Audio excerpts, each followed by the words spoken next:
girls. This is Johnny Gum here. I've eaten my pasta there, as you can see. Nothing much to it. I'm going to be putting some things on the TV, talking about this the way the world's going with the virus, as one would say. And this will be on my Dan Hauser account, this video.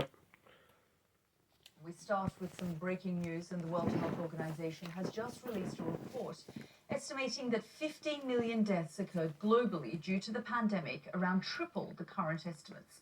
It has called the figures staggering. Our global health correspondent Naomi Grimley reports.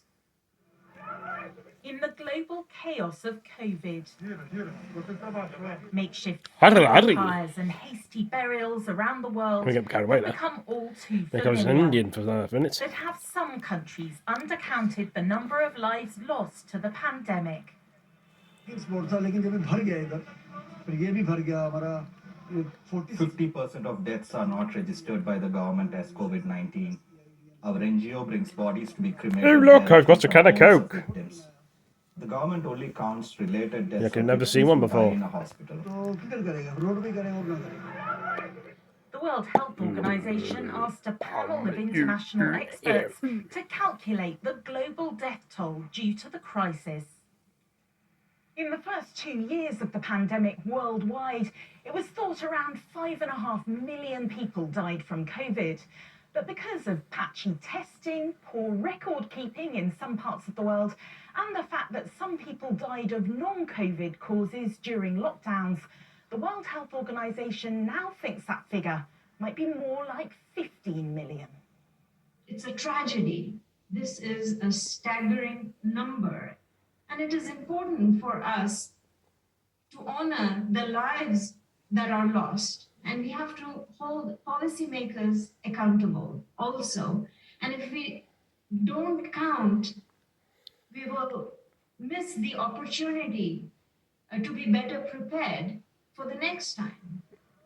Oh, it's true, Some countries stand out.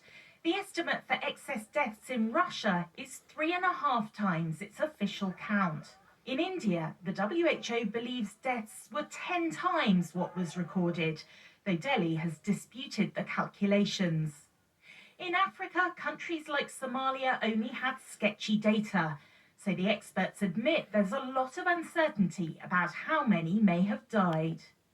Urgently, we need better data collection systems. It's a disgrace that people can be born and die and have no record of their passing, so we really need to invest in countries' registration systems so we can get accurate and timely data. There's a lot of CDs, doesn't he? This report More than I do. confirms that places such as the US, Britain, Spain and Germany all had excess mortality rates above That's all my the PS4 global games. average in this crisis. A lot. A reminder that the pandemic was tough even for the wealthiest countries on the planet. Naomi Grimley, BBC News. Well, the report was delayed due to disputes with the Indian government. The death rates on the continent are believed to be significantly higher than authorities have previously admitted. From Delhi, my colleague Davina Gupta joins me now. Davina, the Indian government really pushing back on this report, and it really differs from the official numbers they've given. Yes, Shala, there has been a statement in the run-up to the release of this report Shift, by no the shift, Ministry no. of Health here, which has maintained that it's difficult for an international organization to accurately depict the picture of the number of COVID deaths because of the kind of geographical challenges and the record-keeping challenges. It has said also in the same length that there have been multiple consultations with the World Health Organization officials and between the government officials. There have been discussions so that they can present the correct methodology. The statement says, though they do not want to dispute the result, they do dispute the methodology used in calculating these numbers, which are clearly 10 times more than the official estimates here. The government maintains that COVID deaths were less than a million. So there were about 500,000, according to the Ministry of Health officials, up till May 3rd this year.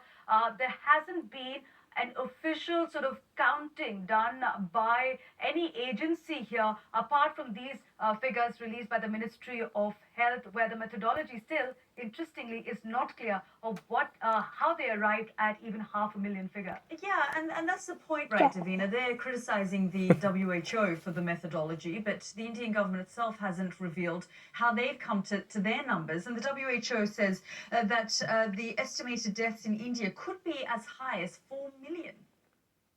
Absolutely, and that's what the tragedy is, Yalda, because I remember reporting on the ground and speaking to people who were also quoted in the story of those people who are at the burial site, the non-government organization officials who are working to help give a dignified burial to those families who had lost their loved ones. And they clearly said that there was no record keeping of these people who had lost their lives, people who were dying in the hospitals as well. There was such a chaos at that time. It was difficult for even official record keepers to go and see what was the actual cause of death. And that's why it is crucial that the government. If you want to watch more of this, you can do on YouTube at Maripol. On how they've arrived at their numbers and also help in preparing for the future of Russia such and kind Ukraine. of emergency that may arise from coronavirus if there is a continued wave here. Anyway, guys and girls and ladies and gentlemen, Dan House out. Thank you for joining me. And I'll see you in the next video. Peace. Take it easy. See you later.